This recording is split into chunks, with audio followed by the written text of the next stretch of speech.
2 থেকে 3 মিনিটের একটি ছোট গল্প শুনে যাবেন, আশা করি ভালো লাগবে। একটি ছেলে খুবই সাদাসিধা ছিল।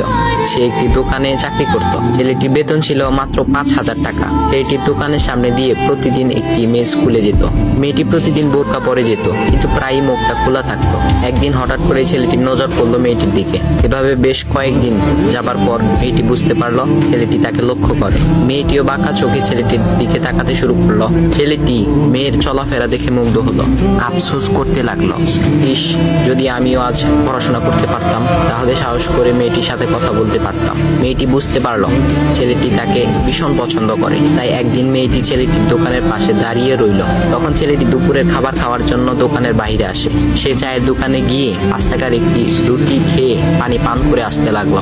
তখন মেয়েটি তার কাছে গেল। তুমি ভাত খেলে না, রুটি দিয়ে পেট ভরবে?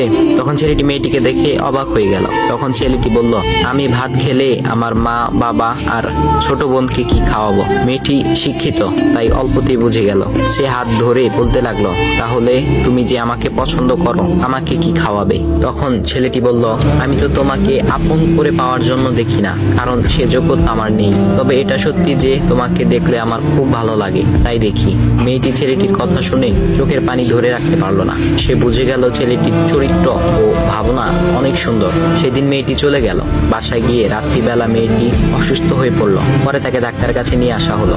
বলা হলো মেয়েটার 2টি কিডনি নষ্ট হয়ে গেছে। তখন মেয়ের বাবা ফোন করলো তার বন্ধুর ছেলেকে, যার সাথে বিয়ে দেওয়ার জন্য সে পাগল। কিন্তু মেয়েটি তার বাবার পছন্দের ছেলেকে বিয়ে করতে রাজি না, কারণ সে ছেলেটি টাকা থাকলেও কি হবে, তার চরিত্র খারাপ, সে লোভী। এদিকে মেয়েটির কোনো লোভ ছিল না। যাই হোক, হবু জামাই আসার পর তাকে সব খুলে বলল, তোমার থেকে একটি কিডনি খুলে আমার মেয়েকে দাও। তুমি তো বলছো আমার মেয়েকে তুমি অনেক ভালোবাসো, তাকে পেলে তুমি ভালো হয়ে যাবে, তাহলে আজ পরীক্ষা দাও। তখন ছেলেটি বলল, আমি আপনার রোগা মেয়েকে বিয়ে করতে পারবো না। আমার কি সুস্থ মেয়ের অভাব নাকি? এ বলে সে